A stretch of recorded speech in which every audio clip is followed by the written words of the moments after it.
It's week 31 of A Year of Wisdom. Let's get to reading.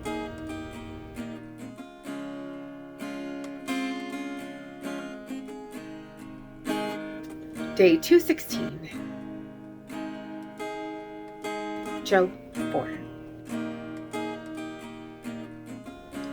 Then Eliphaz the Temanite answered and said, "If someone would test a word with you, would you be offended? But who can refrain from speaking? Look, you've instructed many, and you have strengthened weak hands. Your words have raised up the one who stumbles, and you have strengthened knees giving way. But now it has come to you, and you're worn out. It touches you, and you're horrified. Is not your fear in God your confidence? Is not your hope even the integrity of your ways? Think now, who's perished, who's innocent? Or where are the upright destroyed? Just as I've seen, plowers of mischief and sowers of trouble will reap it. By the breath of God they perish, and by the blast of his anger they come to an end. The roar of the lion and the voice of a lion in its prime, and the teeth of the young lions are broken. The lion is perishing without prey, and the lion's whelps are scattered. And a word came stealing to me, and my ear received the whisper from it.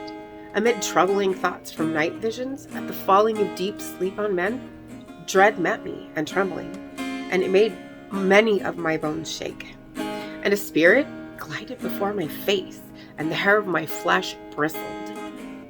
It stood still, but I could not recognize its appearance. A form was before my eyes.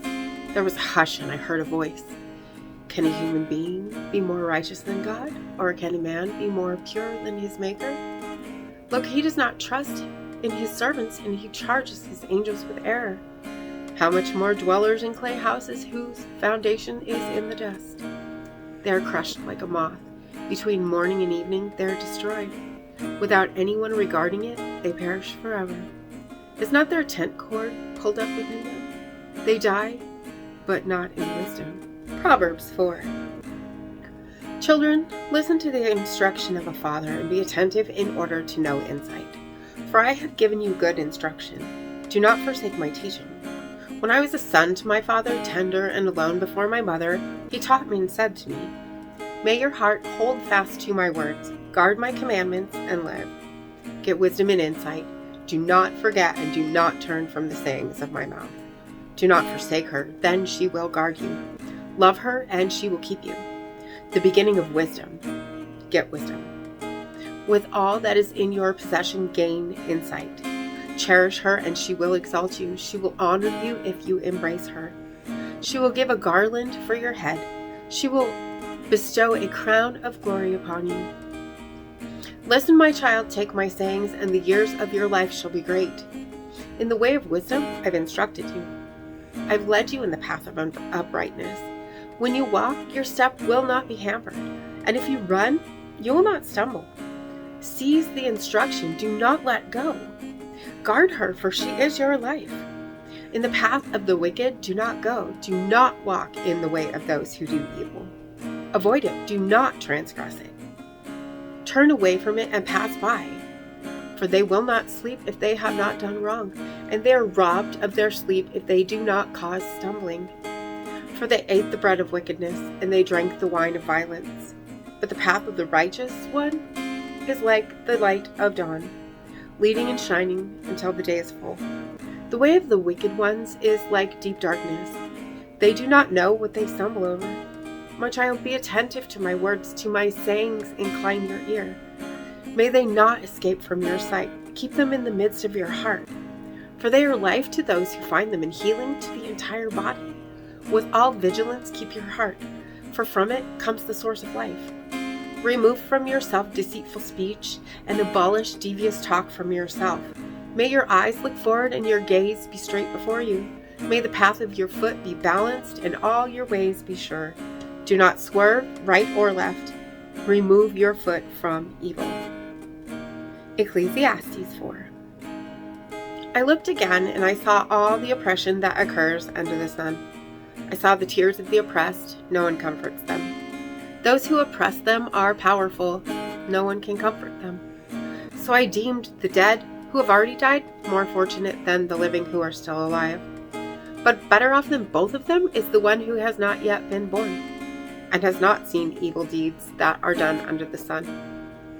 I also realize that all of the toil and all of the skillful work that is done, it is envy between one man and another. This also is vanity and chasing the wind. The fool refuses to work with his hands, so he has nothing to eat except his own skin. Better is one handful with peace than 2 fists full with toil and chasing wind. I turned again and saw another vanity under the sun. Sometimes a man is all alone with no companion. He also has neither son nor brother. Yet there's no end to all his toil, and his eye is not satisfied with wealth. He laments, "For whom am I toiling and depriving myself of pleasure?" This also is vanity. It's an unhappy business. 2 are better than 1, for they enjoy a better reward for their toil. For if one falls, his companion may help him up. But pity the one who falls, and there is no one to help him up. Also, if 2 lie together, they can keep each other warm. But how can one person be warm? Although an assailant may overpower one person, 2 may withstand him. A 3-fold cord is not easily broken. A poor but wise youth is better than an old but foolish king who no longer knows how to receive advice. For he came out of the prison house to reign, since he was born poor in his kingdom. I saw all the living who move about under the sun with the youth, the second who will stand in his place. There is no end to all the people, to all who were before him. Yet the later generation will not rejoice in him, for this also is vanity and chasing wind. And as always, thank you so much for being here today. If you haven't already, hit that subscribe button right there and click the bell if you want to get notifications for new videos. And if you wouldn't mind, hit that like button for me. And I will see you tomorrow. I know without a doubt you'll carry me out of the storm. I'm standing at the crossroads. I'm lost without a clue. I need a big pink neon sign to show me what to do.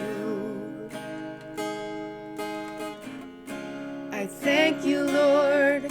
It glorifies you when you're the only answer. I praise you, Lord, for holding what's too much for me. And I'm amazed by you, Lord, because nothing's too big and nothing's too small to lay at your feet.